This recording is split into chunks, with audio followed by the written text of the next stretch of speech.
അഷ്റഫാണ്. ഇന്ന് ചാനലിൽ പരിചയപ്പെടുത്താൻ പോകുന്നത് സാധാരണ കറിയൊക്കെ വെച്ച് ഒരു എക്സ്പീരിയൻസ് ഉള്ളൊരു ചെറുക്കനോട് ഒരു ബീഫ് കറി വെക്കാനുള്ളൊരു പുതിയൊരു ഞങ്ങൾ വഴി നോക്കുകയാണ്. അപ്പോൾ എങ്ങനെയാവും എന്നൊരു ഒട്ടും പിടിയില്ല. എന്തായാലും ഞങ്ങൾ 10-30 പേർക്കുള്ള ബീഫ് കറി ഇവിടെ റെഡിയാക്കാൻ പോവുകയാണ്. കുറേ പേര് നമ്മൾ കൂടെ ഇവിടെ ഇങ്ങനെ ഉറക്കമൊഴിച്ച് രാത്രി 10-11-12 മണി നമ്മൾ കൂടെ ഉണ്ട്. അപ്പോൾ നമുക്ക് കറി വെക്കുന്നതും അതിൻ്റെ സാമ്പിളുകളൊക്കെ നിങ്ങൾക്ക് ഇങ്ങനെ കാണിച്ചു തരും. അപ്പോൾ നമുക്ക് ഈ പുതിയ ചാനലിലൂടെ കൂടി നിങ്ങൾക്ക് എല്ലാവർക്കും ഇത് പരിചയപ്പെടുത്തുന്നതായിരിക്കും. അപ്പോൾ ഓക്കെ, നിങ്ങളെല്ലാവരും കാണുക, ചാനൽ സബ്സ്ക്രൈബ് ചെയ്യുക. ബീഫിന് നമ്മൾ കഴുകാൻ വേണ്ടി എടുത്ത് നല്ലതുപോലെ കഴുകണം. ഇവിടെ ഫുഡ് ഉണ്ടാക്കുന്ന ആൾ ഇതാണ് അൻഷദ് എന്ന് പറയും, മലപ്പുറക്കാരനാണ്. പഠിച്ചവനറിയാം ഫുഡ് എന്താവുന്നത്. അപ്പോൾ ഇവിടെ ബീഫ് കഴുകി റെഡിയാകുന്നുണ്ട്. എരുമാടിൽ നിന്ന് വന്ന നമ്മുടെ പ്രിയപ്പെട്ട യൂനുസ്കാവും ഹംസ തിങ്കളാടി പുത്തൂർ സൈഡിൽ നിന്നുള്ള ഹംസയും ഇവിടെ മല്ലി കരിവേപ്പില ഇതൊക്കെ റെഡി ചെയ്യുന്നുണ്ട്. ഫുള്ള് സെറ്റപ്പാണ്. ഒന്നും അറിയില്ല, എന്നാലും പിടിച്ച് എന്ത് ചെയ്യണം എന്നുള്ളൊരു ഇതിലാണല്ലോ.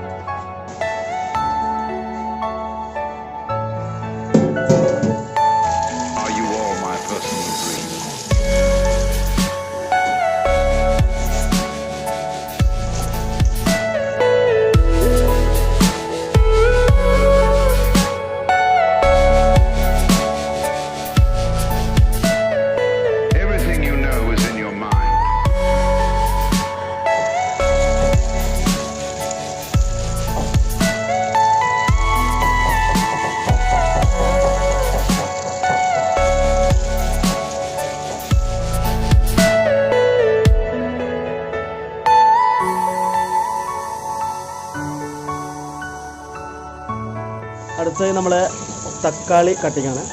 അത് നമ്മളെ പ്രിയപ്പെട്ട സുഹൃത്ത് തന്നെയാണ്, അത് മലപ്പുറക്കാരനാണ്. ഫുഡ് ഇങ്ങനെയൊക്കെ പറഞ്ഞിട്ട് ഒളിപ്പിച്ചുകൊണ്ട് വന്നതാണ്. പക്ഷെ നോക്കണം ഫുഡ് എങ്ങനെ ഉണ്ടെന്നൊക്കെ കണ്ടാലേ മനസ്സിലാക്കാൻ പറ്റും, നമുക്ക് കഴിച്ചിട്ടേ അറിയാവൂ. തക്കാളി കട്ടിങ്ങിലാണ്. തക്കാളി എങ്ങനെ കട്ട് ചെയ്യാൻ നോക്കുന്നത്. ബീഫ് റോസ്റ്റാണ്, ബീഫ് ഫ്രൈ, ബീഫ് റോസ്റ്റാണ്.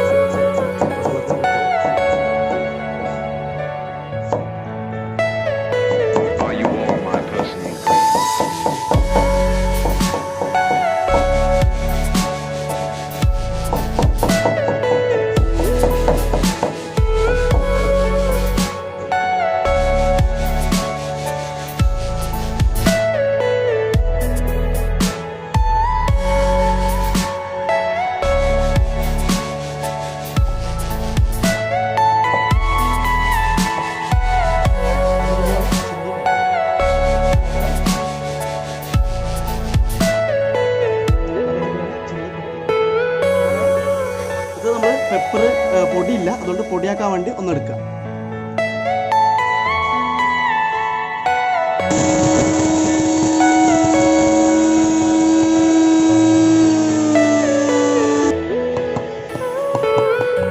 അപ്പോൾ പെപ്പർ നല്ല പൊടിയായിട്ട് കിട്ടി.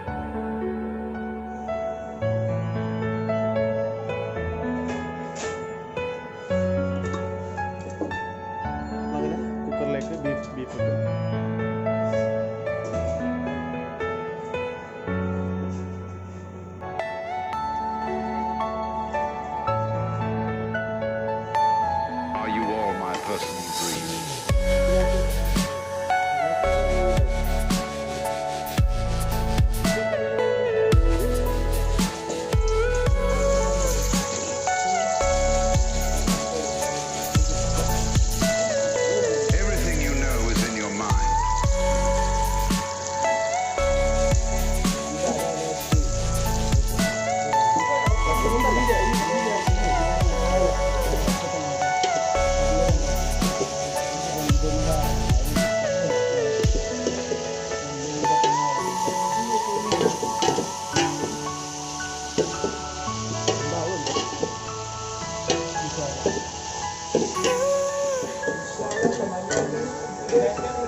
അവസാനം നമ്മൾ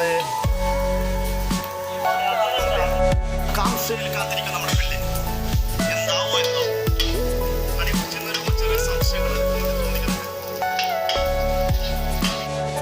ബീഫ് തന്നു പറഞ്ഞ് ഒരു 4 വിസിലടിച്ച ബീഫ് നല്ല വേഴും 4 10 14 അവസാനം 14 കഴിഞ്ഞപ്പോഴാണ് നമ്മുടെ ബീഫ് റെഡി ആയിട്ടുള്ളത്. റോസ്റ്റ് റെഡി ആയിട്ടുണ്ട്. റോസ്റ്റാണ്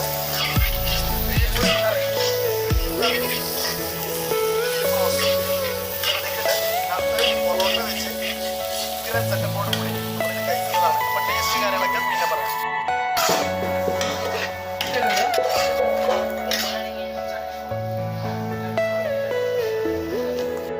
ഷൈൻ ബ്ലോഗിന്റെ മാനേജറും 2 മാനേജർമാരാണ് ഇവിടെ നിൽക്കുന്നത്. നൗഫളും അതുപോലെ തന്നെ ഹംസ തിങ്കളാടി നമ്മുടെ തൗസീഫിന്റെ മെയിനാണ്. നമ്മളെ ഷൈൻ മീഡിയ പ്രവർത്തകനായി വരുന്നുണ്ട്. മടിക്കേരിൽ നിന്നും നമ്മുടെ യൂനുസ്ക, മലപ്പുറത്ത് നിന്നും ഹൻഷാദ്, സുണ്ണമൂലയിൽ നിന്നും നൗഷാദ് എല്ലാവരും നമ്മുടെ കൂടെ ഇവിടെ വന്നിട്ട് ഇത് അടിപിടിച്ചെന്ന് തോന്നുന്നു. ഏകദേശം സെറ്റപ്പായിട്ടുണ്ട്. അപ്പോൾ അതെടുത്തിട്ട്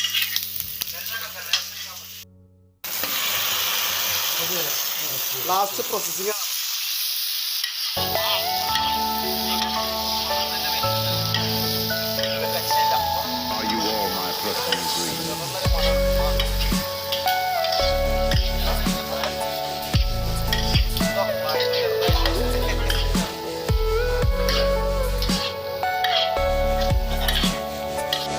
നമ്മുടെ സാധനം സെറ്റ് ആയിട്ടിട്ടുണ്ട്.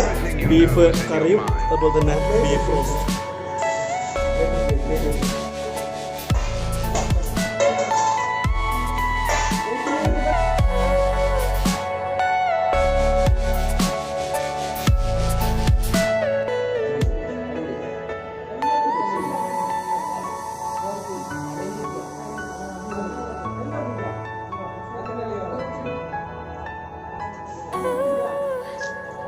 ഹൈ വാച്ചാൻസ് നമ്മുടെ ബീഫ് കറി സംഭവങ്ങൾ കഴിച്ചു കഴിഞ്ഞ് സൂപ്പറാണ്. ഒരു രക്ഷയില്ല. നല്ല സ്പൈസും ആ പൊറോട്ടയ്ക്കും ഒരു രക്ഷയില്ലായിരുന്നു. കാരണം അവസാനം കറി കിട്ടാണ്ടായിപ്പോയി. നമുക്ക് അവസാനം ആർക്കും കറി കിട്ടാണ്ടാകുന്ന ആ ഒരു അവസ്ഥ ഇവിടെ നടന്നത്. കാരണം 2.5 കിലോ കൊടുത്തിട്ട് പിന്നെ ബാക്കിയുണ്ടാവുന്ന നമ്മൾ പ്രതീക്ഷിച്ചത്. പക്ഷെ അങ്ങനെയൊന്നും ഉണ്ടായില്ല. ഒരു രക്ഷയില്ല. സുഖം നമ്മളെ കുക്കിംഗ്, അതായത് ഹൻഷാദും അതുപോലെ തന്നെ താടി നമ്മളെ എരുമാടുത്തവരും ഉണ്ടാക്കിയാണ് ചെയ്തത്. നമ്മളെ ഹംസ മെയിൻ കട്ടറാണ്. കണ്ടില്ലേ നമ്മളെ പുതിയ കാര്യങ്ങളൊക്കെ കട്ട് ചെയ്ത് ആകെ പൊളിച്ചത്. അതുപോലെ തന്നെ നമ്മുടെ ബാക്കിയുള്ള സ്പോൺസറാണ് ഇത്. നമ്മുടെ ബ്ലോഗിന്റെ മാനേജറും കൂടിയാണ്. അപ്പോൾ എന്തായാലും പ്രശ്നമില്ല, സൂപ്പർ സാധനമാണ്. ഒരു രക്ഷയില്ല. എല്ലാം നമ്മൾ താഴെ പറഞ്ഞിട്ടുണ്ട്. അതുപോലെ തന്നെ ഒന്ന് സെറ്റ് ചെയ്ത് വെക്കാം. അപ്പോൾ ഈ ചാനൽ സബ്സ്ക്രൈബ് ചെയ്യുക, ഷെയർ ചെയ്യുക, ലൈക്ക് ചെയ്യുക. Okay, thank you, bye. അടുത്ത വീഡിയോയിൽ കാണാം.